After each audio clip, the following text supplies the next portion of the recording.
देख के हम लोग अपना सोचे कि हम लोग बहुजन समाज के लिए कुछ काम करते हैं, अपने जो 85 लोगों को जोड़ने का काम करते हैं। संगठन तो हजारों बनते हैं, लेकिन एक ऐसा संगठन बनाया जाए जिसके लोगों को पूरा बहुजन समाज एक किया जाए। तो हमारे संस्थापक जी ने बहुत ही, जो बाबा साहब का मूल नायक है, उन्होंने ये सही जानता है, तो इसे भूल रहे हैं। नया मीडिया, नया पत्रकारिता लोग कर रहे हैं, थोड़ा थोड़ा होकर अपना खत्म हो जाए। लेकिन अगर हम लोग पिछले देखा जाए, पीछे का इतिहास देखा जाए, तो इतिहास से ही हम लोग का जानकारी मिलता है। इतिहास में छुपा है कि हमारा क्या है, हमारा अधिकार क्या है, मूल निवासी लोग क्या है, नागवंशी क्या है।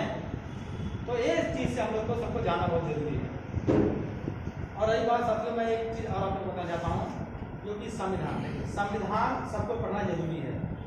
संविधान में आपको 6 अधिकार सबसे ज्यादा है। उसमें 6 अधिकार में समता का अधिकार है। समता का अधिकार क्यों है? क्योंकि छुआछूत भेदभाव जो यहाँ पे जो लोग बनाते हैं उसको खत्म कर ले। समता मतलब सब एक बराबर, उसमें ना कोई भेदभाव, ना कोई छुआछूत, सिर्फ संविधान समानता, सब में समानता है। अब आप लोग को बोलने की, आगमन की, आवागमन, आने जाने की, अगर आपको कोई ऐसा बोलता कि यहाँ पे आप नहीं रह सकते, वहाँ पे आप नहीं रह सकते, तो आपका अधिकार है, तो आपको उसको लिखाओ कि भाई हम भारत के नागरिक हैं, हमारा अधिकार है, हम कहीं भी आ जा सकते हैं। इलीगल जगह नहीं, ऐसा नहीं कि आप किसी के बेडरूम में घुस जाए, उसका भी कोई मतलब रोक टोक है कि ऐसा नहीं।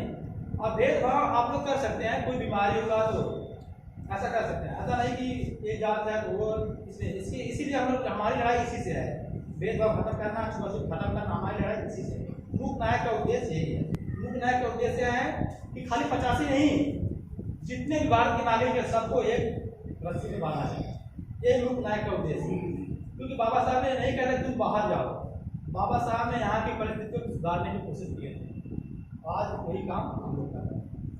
क्योंकि मिशन पे चलना, ज्योतिबा फूले जी ने शिक्षा का स्कूल खोला था।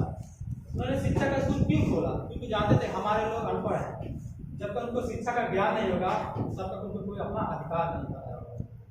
कहते थे ना, जब हमारे झाड़ू से बांध के चलते थे तो ज्ञान नहीं था, उनको हमारा विधि ने यही लिखा है, हमको यही करना है। तो ये विधि नहीं लिखा है, ये तो यहाँ के लोगों ने लिखा है कि इनको कैसे गुलाम बनाया जाए, इनको गुलामी पे हम लोग कैसे राज किया जाए। अपने खाने पीने की व्यवस्था तो कर लिए, लेकिन हमारा व्यवस्था कहाँ जाता है, हमारा अधिकार कहाँ है, उस चीज को आपको ये जान के नहीं रहना, उसको छीनना है। तो कहते ना अधिकार मांग से नहीं मिलता, छीनना पड़ता है।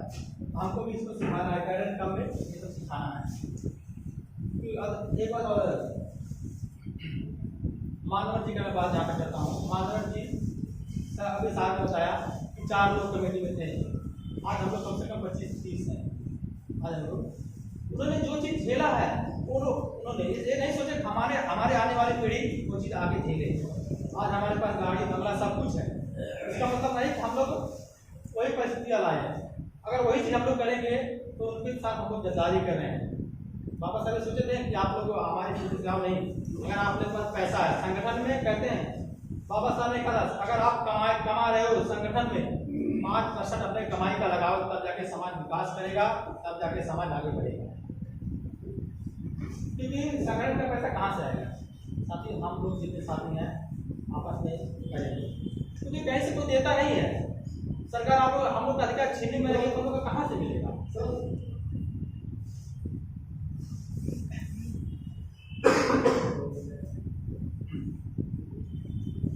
साथियों, और मैं एक बात और आपको बता, शिक्षित 3 चीजें आप लोग को अपनाना है। शिक्षित, संगठित, संघर्ष। शिक्षित तो हम लोग हो गए, अब संगठित होना है। क्योंकि संगठित होने के लिए हम लोग इतना भटकते हैं ना, लेकिन हमारे लोग यहाँ पे छुप के रहते हैं।